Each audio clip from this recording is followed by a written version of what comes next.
Dear students, आज के इस वीडियो में हम लोग प्योर लाइन का जिक्र करने जा रहे हैं। ये प्योर लाइन होता क्या है और ये मेंडल ने प्योर लाइन क्यों तैयार किया, इस वीडियो को देखने के बाद आपको कॉन्सेप्ट क्लियर समझ में आ जाएगा कि प्योर लाइन क्यों लिया उन्होंने और प्योर लाइन होता क्या। तो सबसे पहले हम प्योर लाइन समझते हैं। प्योर लाइन समझने के बाद हम लोग gene, alleles, homozygous and heterozygous की चर्चा करेंगे। क्यों कि ये जेनेटिक टर्मिनोलॉजी हमेशा आपको मॉलिक्यूलर बायोलॉजी एंड जेनेटिक्स में आपको मिलेंगे। इसको समझना आपके लिए बहुत ही उपयोगी है। इसलिए gene, alleles, homozygous and heterozygous का कॉन्सेप्ट होना चाहिए आपके पास, तभी आप जेनेटिक्स के जो कंटेंट हैं उसको ठीक से समझ पाएंगे। तो आइए हम प्योर लाइन के डिफिनीशन से शुरू करते हैं इस वीडियो को। देखिए प्योर लाइन होता क्या है। किसी भी ऑर्गेनिज्म का वो पॉपुलेशन जो हर जेनरेशन में वो किसी पार्टिकुलर कैरेक्टर के लिए प्योर रूप में मिले। यानी कि अगर वो कोई टॉल प्लांट आप सेलेक्ट करते हैं, उससे जो बीज है वो आपने लिया और उसको आप अगले फसल के लिए रख दिया, और उससे जब आपने प्लांट पैदा किया तो उससे अगर लंबा ही पैदा होता है तो हम कहेंगे कि ये पेरेंटल जनरेशन जो है प्योर है, इसमें किसी तरह का मिक्सिंग नहीं है।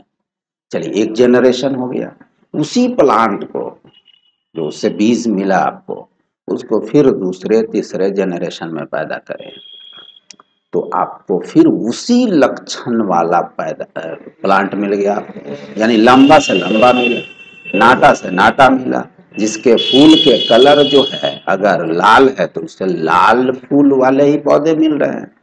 तो आपने किसी पर्टिकुलर कैरेक्टर को फिक्स किया और देखा कि हर जनरेशन में यही कैरेक्टर वाला प्लांट हमको मिल रहा है या नहीं। अगर आपको मिलता है तो उस प्लांट को हम कहेंगे प्योर लाइन। वो जो पेरेंटल जनरेशन है वो प्योर लाइन है। ये ट्रू ब्रीडिंग के टेक्निक को अपनाते हुए आप प्योर लाइन तैयार कर लिया, यानी प्योर प्लांट है, उसमें किसी तरह का मिक्सिंग नहीं है। चलिए अब हम आगे बढ़ते हैं। तो देखिए इस प्योर लाइन का इस्तेमाल मेंडल ने किया अपने एक्सपेरिमेंट में। वो अपने 7 साल के एक्सपेरिमेंट के पीरियड में जो शुरुआती के 3 साल थे वो मटर के पौधे के प्योर लाइन प्रोड्यूस करने में उनको इन्वेस्ट करना पड़ा। 3 साल का अवधि मटर के पौधे के प्योर लाइन तैयार करने में उनको लग गया। अब आइए हम जरा देखते हैं कि इन्होंने प्योर लाइन तैयार कैसे किया, एक्सपेरिमेंटल प्रोटोकॉल क्या थे इनके। तो देखिए ऐसा किया उन्होंने कि पहले जितने भी कैरेक्टर इन्होंने फिक्स किया, उस कैरेक्टर वाले जो डोमिनेंट कैरेक्टर के पौधे थे, डोमिनेंट यानी कि अगर लंबा है तो लंबा वाले लंबे पौधे के बीज जो है उसको उन्होंने आइसोलेट किया, यानी बीज को निकाल लिया, उसको रख लिया अगले जनरेशन के लिए। बौने पौधे का बीज लिया, उसको उन्होंने स्टोर कर लिया, किसी कंटेनर में रख दिया, उस पर मार्किंग कर दी कि ये जो है बौना पौधे का है बीज और ये लंबे पौधे का है, यानी कि ये टॉल प्लांट का बीज है, ये जो है द्वार प्लांट का बीज है, ये लाल वाला फूल का बीज है, ये जो है उजला वाले फूल का बीज है। ये बीज जो है ये बीज जो है उसका है रिंकिल्ड सीड वाला है ये प्लांट, और ये जो है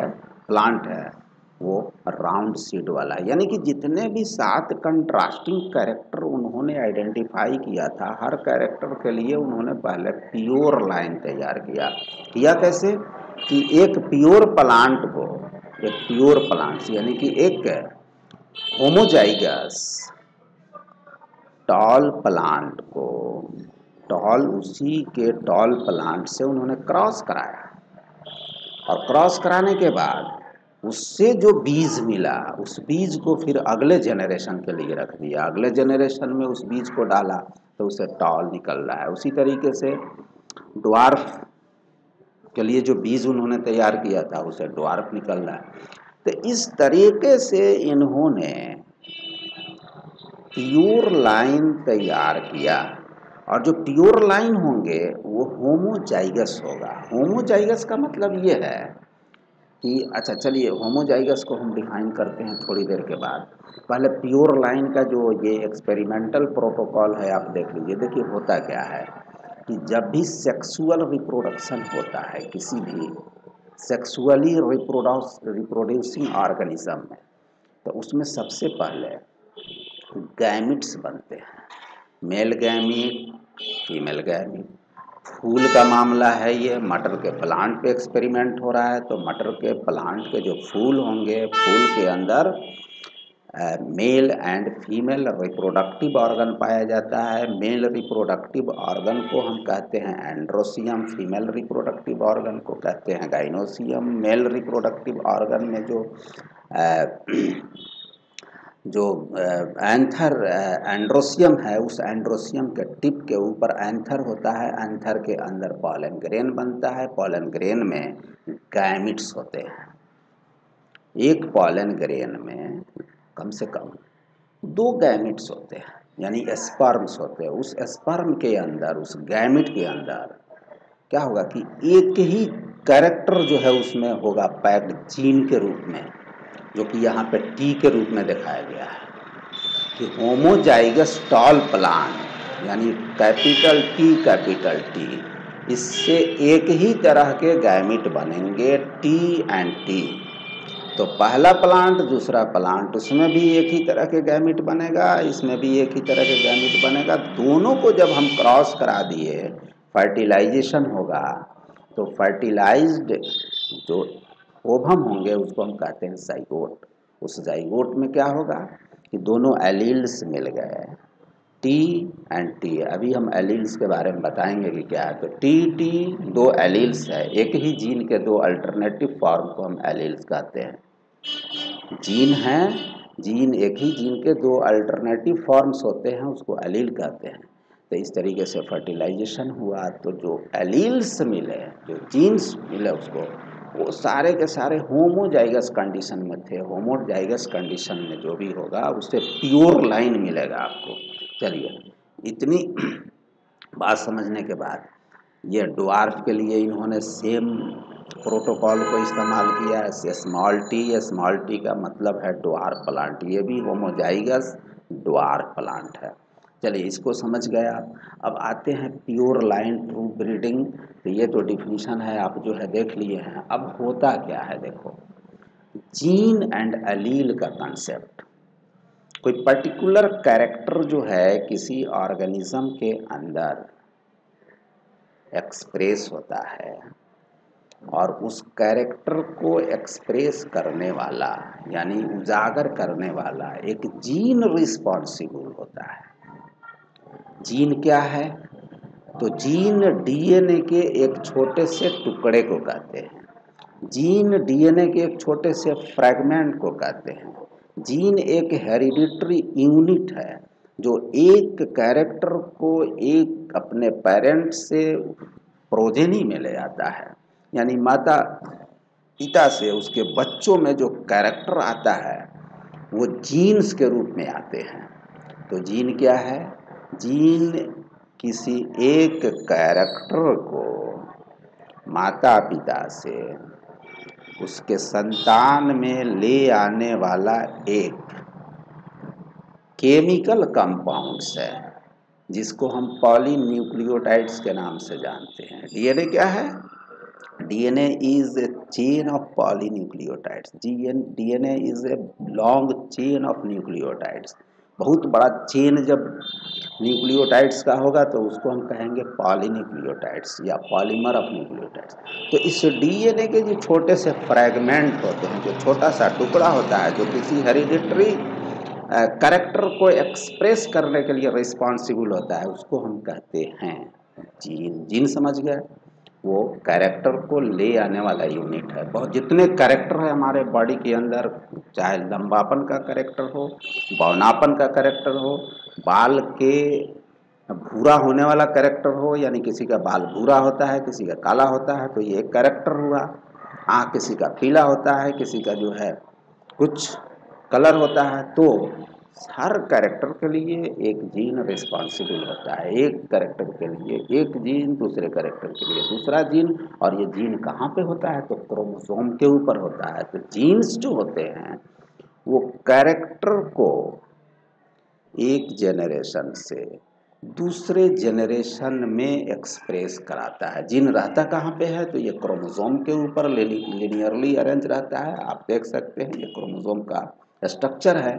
इस क्रोमोसोम में A B C D E F ये सारे जीन्स हैं जो कि लीनियर फैशन में अरेंज होते हैं। क्वेश्चन पूछा जाता है नीट में या बहुत सारे कम्पिटिटिव एग्जामिनेशन है, तो उसमें क्वेश्चन ये पूछा जाता है कि जीन्स जो है क्रोमोसोम में किस तरीके से रहते हैं। तो ये लीनियरली अरेंज रहते हैं। आप इस चीज़ को याद कर लें।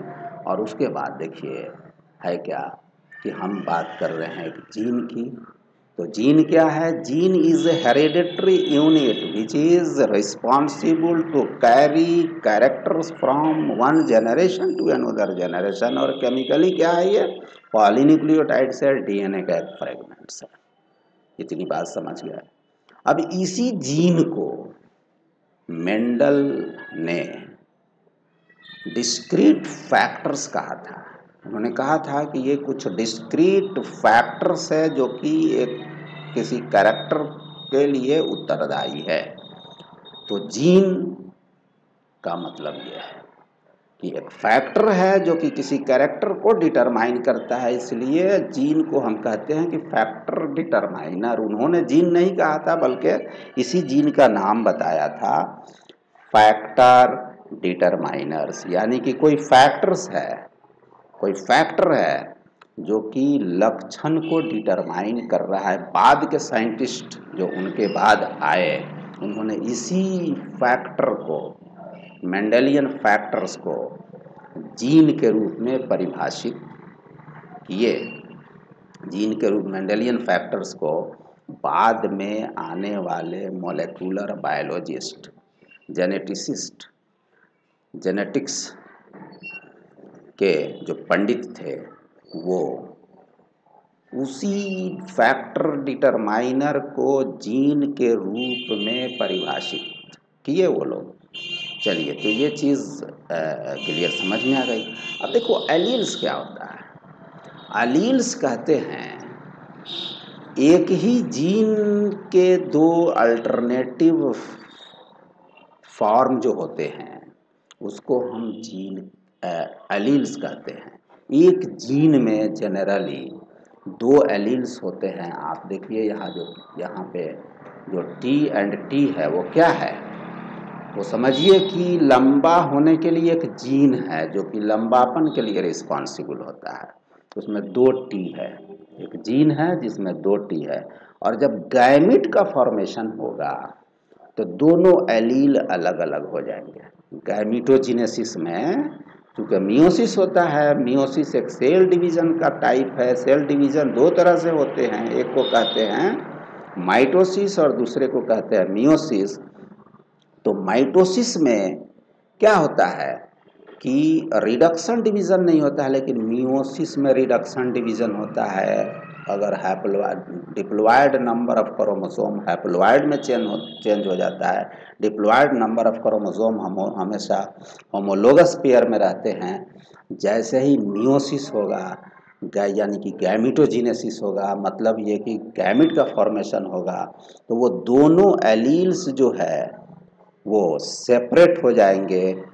ठीक है, एक जो है एक क्रोमोसोम पे दूसरे क्रोमोसोम पर, और उसमें से सिर्फ n नंबर ऑफ क्रोमोसोम एक एक एलील्स, हर कैरेक्टर के लिए एक एक एलील्स लेकर, और वो जाइगोट वो गैमिट के रूप में आएगा। पेरेंट एक जो है, पेरेंट्स में दो मेल एंड फीमेल होते हैं। पेरेंट्स का मतलब क्या है, चाहे वो प्लांट्स के रूप में हो या एनिमल्स के रूप में हो, पेरेंट्स का मतलब ये है फीमेल पेरेंट होगा, एक मेल पेरेंट होगा। तो सपोज कीजिए कि फीमेल के तरफ से टी एंड टी, जो लंबापन के लिए जो गुण था उसमें, तो वो गैमिट के फॉर्म में उस जीन में से सिर्फ एक एलील आया। यानी कि गैमिट के अंदर जो एलील्स होते हैं किसी लक्षण के लिए, वो सिर्फ एक ही एलील आएगा। तो टी एंड टी सेपरेट हो गया। और फिर उधर जो है दो लंबे पौधे को क्रॉस करें तो फिर टी एंड टी मिला, टी टी बन गया। फिर किसमें, जाइगोट में, जो फर्टिलाइज्ड एग होंगे उसमें फिर दोनों एलील मिल जाएंगे। क्रोमोसोम की मिक्सिंग होगी, दोनों क्रोमोसोम जब मिलेंगे, हैप्लॉइड नंबर ऑफ क्रोमोसोम एक साइड से, दूसरे साइड से फिर हैप्लॉइड नंबर ऑफ क्रोमोसोम, दोनों आकर मिलेंगे तो फिर जो है वो जीन एलील के रूप में सेपरेट हो गए थे, वो दोनों फिर मिल जाएंगे। चलिए इतनी बात समझ में आए। तो इससे जो है जीन का एंड एलील का क्लियर यहाँ पे आपको समझ में आ रहा होगा। ठीक है, इसी तरह से जो है कोई भी जीन में दो एलील्स होते हैं, और वो एलील क्या होगा, गैमीटोजीनेसिस में दोनों एलील सेपरेट हो जाएंगे। फिर फर्टिलाइजेशन के थ्रू गैमिट जाइगोट जब बनेगा तो दोनों एलील एक साथ मिलेंगे। यानी कि सेपरेशन सिर्फ गैमीटोजीनेसिस के स्टेज में हो रहा है। ये मैच्योर गैमिट के अंदर एलील जो है अलग अलग रहते हैं। जीन्स के अंदर वो जीन के फॉर्म में फिर जैसे ही जाइगोट बन जाएगा तो वो फिर जो है दोनों एलील एक दूसरे के साथ हो जाएंगे, और फिर जो है उसी से तो एक फर्टिलाइज्ड एग से ही तो एक न्यू ऑर्गेनिज्म का जन्म होता है एम्ब्रियोनिक डेवलपमेंट के बाद। तो मैटरनल जनरेशन से एंड पैटर्नल जनरेशन, यानी कि फीमेल एंड मेल साइड से जो कैरेक्टर आया, वो फिर उस ऑर्गेनिज्म, जो नया जन्म हुआ ऑर्गेनिज्म, चाहे वो प्लांट का केस हो या एनिमल का केस हो, तो उसमें वो उजागर होगा। तो देखिए, तो ये है प्योर लाइन तैयार करने के लिए इन्होंने ट्रू ब्रीडिंग कराया। पहले मेंडल ने सबसे पहले प्योर लाइन तैयार किया by true breeding.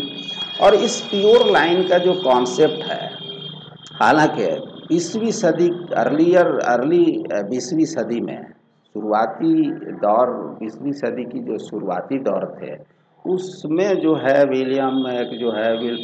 Wilhelm Johansson एक साइंटिस्ट हैं जो कि थ्योरी ऑफ प्योर लाइन को इन्होंने प्रोपोज किया। हालांकि प्योर लाइन लोग पहले दूसरे तरीके से तैयार करते थे, वो सिलेक्शन विधि के ज़रिए या बहुत सारे मेथड्स थे, लेकिन साइंटिफिकली प्योर लाइन को प्रूफ करके कि प्योर लाइन हम किसे कहते हैं, लेबोरेटरी के अंदर प्रूफ करके, और जोहानसन ने अर्ली 20th सेंचुरी यानी कि 20वीं सदी के शुरुआती वाले हिस्से में इन्होंने थ्योरी ऑफ प्योर लाइन का जिक्र किया।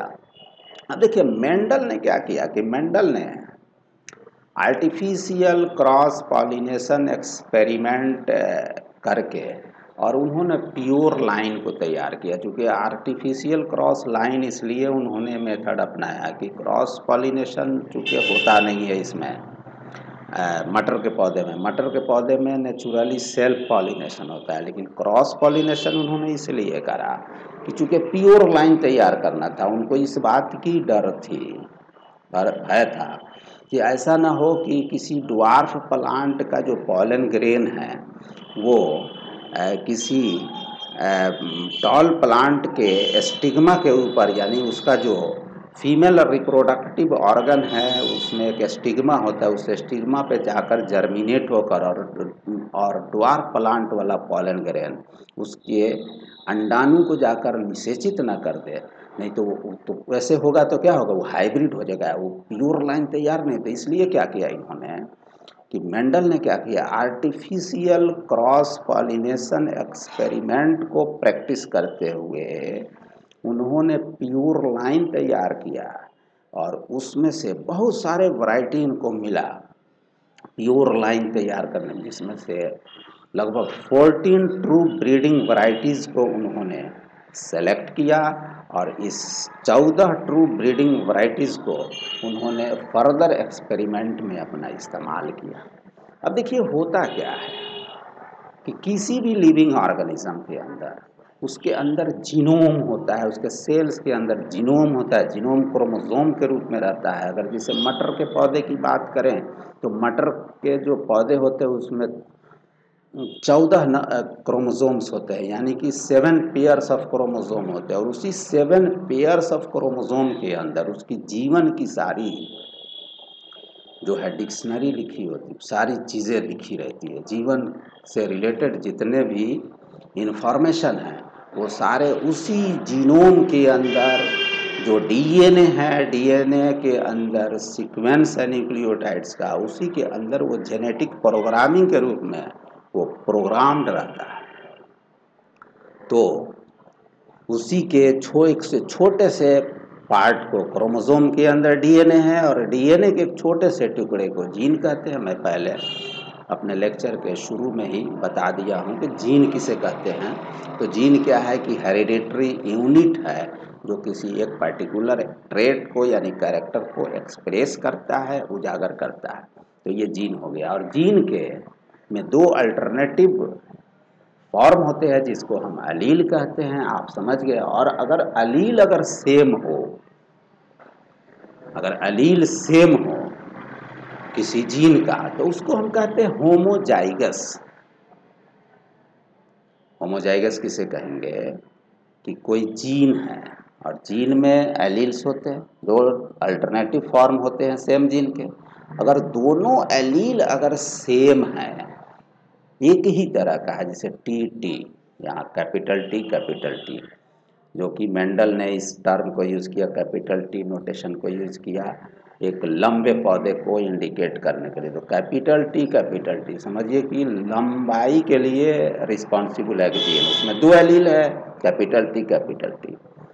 तो अगर दोनों सिमिलर हो तो सिमिलर एलील्स वाले जीन को हम कहते हैं होमोजाइगस। होमोजाइगस किसे कहेंगे? Gene having same allele is known as homozygous. जैसे capital T, small R, capital R, जो कलर के लिए हम बाद में ये करेंगे, कैपिटल डब्ल्यू, ये सब क्या है? ये सब होमोजाइगस कंडीशन है। उसके बाद देखिए, अब ये होमोजाइगस एंड हेट्रोजाइगस एलील को इस क्रोमोसोम के स्ट्रक्चरल रिप्रेजेंटेशन से आप समझ सकते हो, देख सकते हैं कि होमोजाइगस एलील के अंदर क्रोमोसोम के अंदर एक क्रोमोसोम पे पहला एलील, दूसरे क्रोमोसोम पे दूसरा एलील, यानी कि ये 2 क्रोमोसोम जो होते हैं असल में ये सटे हुए रहते हैं एक दूसरे से, दोनों के आर्म्स इस तरह से निकले रहते हैं। 2 क्रोमोसोम जो है वो असल में इसमें अलग अलग दिखाया गया है, लेकिन वो सटे हुए रहते हैं और होमोलोगस क्रोमोसोम कहते हैं। दोनों एक क्रोमोसोम पे पहला एलील, दूसरा एलील जो होगा वो दूसरे क्रोमोसोम पे होगा और दोनों जो है एलील होमोलोगस क्रोमोसोम पे रहते हैं। तो ये चीज जो है आप देख सकते हैं यहाँ पे कि ये होमोजाइगस एलील्स में capital T and capital small T, तो ये होमोजाइगस कंडीशन हुआ किसी एलील के लिए। और हेट्रोजाइगस में होगा दोनों एलील डिफरेंट होंगे, यानी हेट्रोजाइगस एलील हम किसे कहेंगे? हेट्रोजाइगस टर्म किसे कहेंगे? जब किसी एक जीन में जो 2 अल्टरनेटिव एलील्स है वो डिफरेंट हो, capital T and small T. तो इस तरह के जो फॉर्मेट होगा एलील का, उसको हम कहते हैं हेटेरोजाइगस।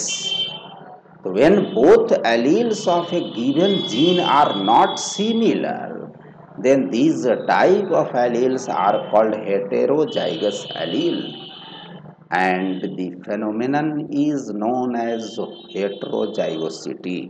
heterozygous allele में जो phenomenon है वो heterozygosity के रूप में हम डिफाइन करते हैं, और उसी तरह हेट्रोजाइगोसिटी के तरह होमोजाइगोसिटी होता है। अब देखिए कि प्रोडक्ट ऑफ जीन क्या होगा। प्रोडक्ट ऑफ जीन, एक जीन का जो प्रोडक्ट होता है, जैसे मैंने पहले कहा कि एक ट्रेट के रूप में यानी एक लक्षण के रूप में वो उजागर होगा।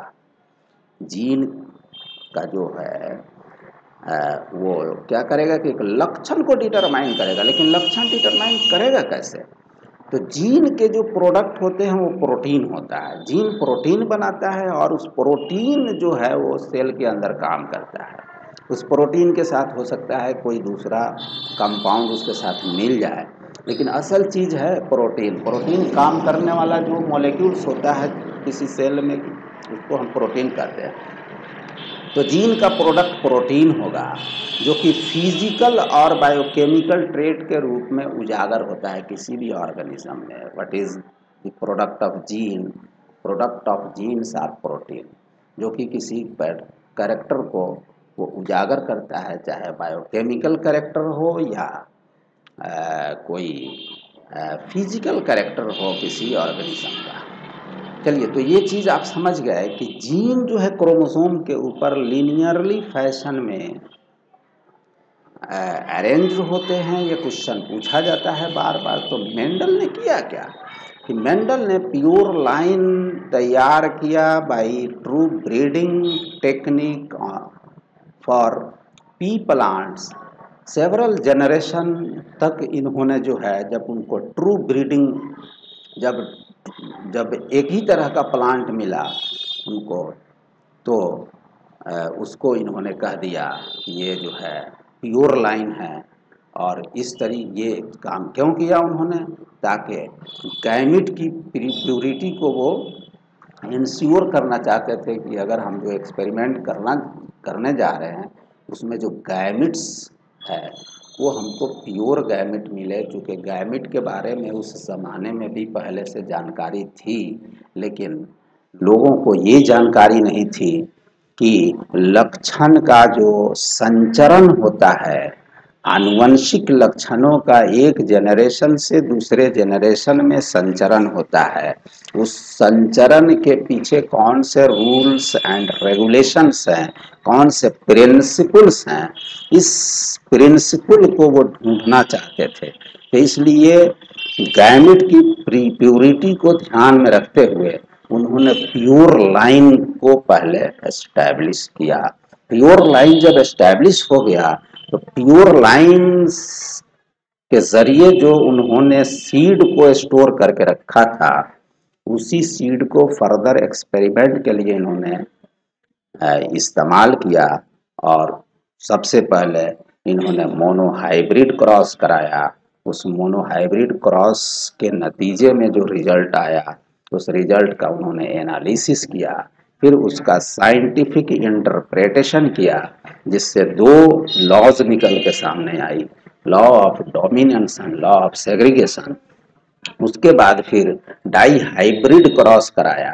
फिर डाई हाइब्रिड क्रॉस के जो रिजल्ट्स आए उसका एनालिसिस किया। एनालिसिस करने के बाद उन्होंने उसका साइंटिफिक इंटरप्रिटेशन किया। तो अगले वीडियो में हम अब मेंडल का जो नेक्स्ट स्टेप है, monohybrid cross and dihybrid cross, तो उसमें से पहला जो मोनोहाइब्रिड क्रॉस वाला जो एक्सपेरिमेंट है, उस एक्सपेरिमेंट को हम डिस्कस करेंगे। ये प्योर लाइन अगर आपको समझ में आ गया तो उसको समझने में बहुत आसानी हो जाएगी। इसलिए आप इस चीज़ को बार बार देखिए, बुक के अंदर आप बार बार पढ़िए, वीडियो देखिए, उस चीज़ को समझिए, ताकि जेनेटिक्स आपके लिए बहुत आसान हो जाए। Thank you so much for watching this video.